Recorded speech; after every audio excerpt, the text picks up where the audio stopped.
It's Apple Watch time!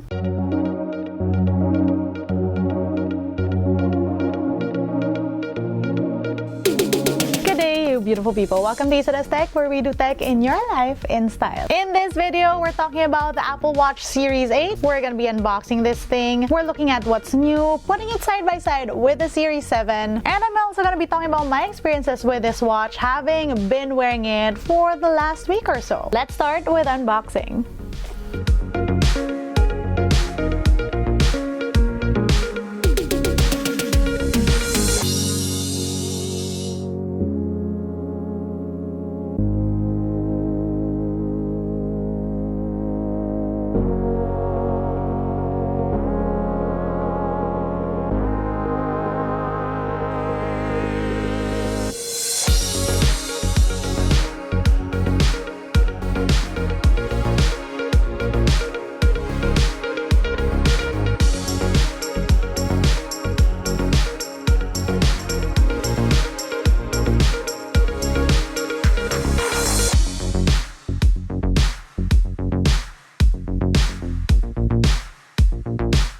Of course, the Apple Watch 8 sets up and pairs really easily with an iPhone, and I'm just gonna say it, it looks exactly like the Apple Watch 7. In fact, here are the two watches side by side, and I swear to you, you won't be able to tell which is which at first glance. But that being said, I'm happy to report that this watch fits my tiny wrists really well, and for context, I wear a solo loop size 2 with Apple sizing, and for the Starlight band on the 41mm watch, there's even space to tighten it for teenier wristed folks. There is no exclusive watch face release, unlike what happened with the Watch 7, although the watch faces on the 7 are also available on the Watch 8. There's also a new Compass app. So this is the Compass app, and that's pretty cool. It basically gives you like directions, literal directions, and you can do this backtrack feature, which allows you to, well, for one, retrace steps, so you literally won't ever get lost. You also have the option to drop flags, so if you want to remember a location, you can do that. So what's new with the Apple Watch 8? First off, it has a new temperature sensor. So there are actually two temperature sensors on this watch, and Apple talks about being able to check fluctuations in your temperature and use this temperature info to retroactively track ovulation, if you're into that sort of thing. And I will add that Apple does say that all this data will be encrypted, so there's that. So let's take a look at my temperature data. I was told that it takes like around 5 days for the watch to fully get all the info, and I've been wearing it for more than that.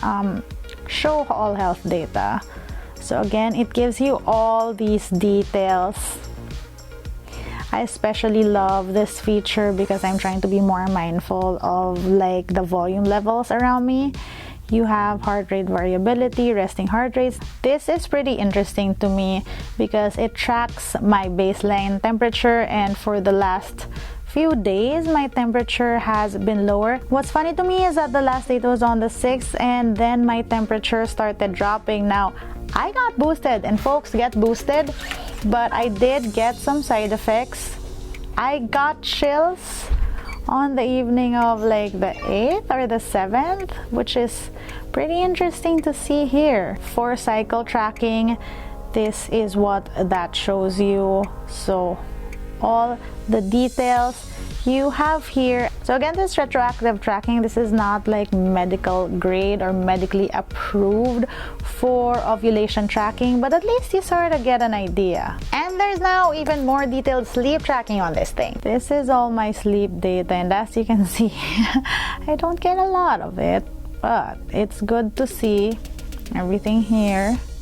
Weeks, days.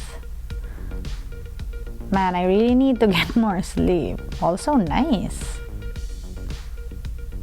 Another thing that's new, there's also crash detection on this watch, which basically dials 911 when it senses that you've been in an accident. Pretty useful, though this has been in the news recently because some lady went on a roller coaster and it dialed 911 from there. I will say I was on a roller coaster and no, I did not have that enabled. So unfortunately, I wasn't able to test crash detection for you for reasons. Now on the 8, you have the same fast charging that we initially saw on the Watch 7, which is great. I love it. Love that for this watch. And it helps that you can top up the watch when you're like showering in the morning, which is what I tend to do. But I will say I would have still wanted longer battery life on this watch because, well, I need it to be on me so that I track my steps and I sleep, because if it's not on me when I take those steps, did those steps really happen? Anyway, my main thing is that I am a chaotic person and there is no rhyme or reason to when I will or will not charge and one too many times because of the battery runtime of this watch, which is around a day and a half. I do forget to charge and it's a problem. Which brings me to another new thing on the watch, a new low power mode. It's the next best thing to having better battery. Now, I've had this watch on since it launched and I've sort of dilly-dallied on making this video because as I was thinking about what to say, I kept thinking like I really had nothing new to talk about with the Watch 8. But as Josh has pointed out in a lot of other occasions, when you don't have anything to say about a certain device that you're testing out, that also says a lot and that's not necessarily a bad thing. So the thing with this Apple Watch 8 is that a lot of people will say that there isn't a lot of things new on this, and I could agree. After all, it does look and feel like the last Apple Watch. In fact, if someone asks me what the features of the Apple Watch 8 is, I'd point them in the direction of my Apple Watch 7 video and say, watch that with this video. But, and this I get reminded every time I have an Apple Watch on my wrist. If you're looking for one of, if not the best smartwatch out there, you've got to consider the Apple Watch. It's really a bunch of a lot of little things like how good integration is if you're in the Apple ecosystem, to how well-rounded the feature set on this watch is, to just even how responsive this thing is on your wrist. Despite what some would call incremental updates, the Apple Watch is still up there. It's still the smartwatch to beat. And take note, I do think of wearables on a spectrum from smartwatches with smartwatches on one side and fitness trackers on the other. And from that perspective, I would say that the Apple Watch skews towards smartwatch, and now they've been working on fitness tracking. Now, I also don't think that the Apple Watch is the best fitness tracker out there, but I do think it's very capable. And after all, I feel like this point is bolstered by the fact that the Apple Watch Ultra exists. But again, what do I know? You've seen my measly stats. Anyway, the point is the Apple Watch has been the bar to beat in terms of the current wearable category, and this wasn't by one phenomenal step that they took to leave others in the dust that sets them apart. It's really these incremental steps that they take year after year, improving on the good stuff that they already have, and I'm not mad at that. Right, and that was our look at the Apple Watch 8. Let me know if you guys have questions. Comment down below. If you want to see how I use my tech on a daily basis, find me online. That's ISADAS_ on Instagram, Twitter, and TikTok. Until next time.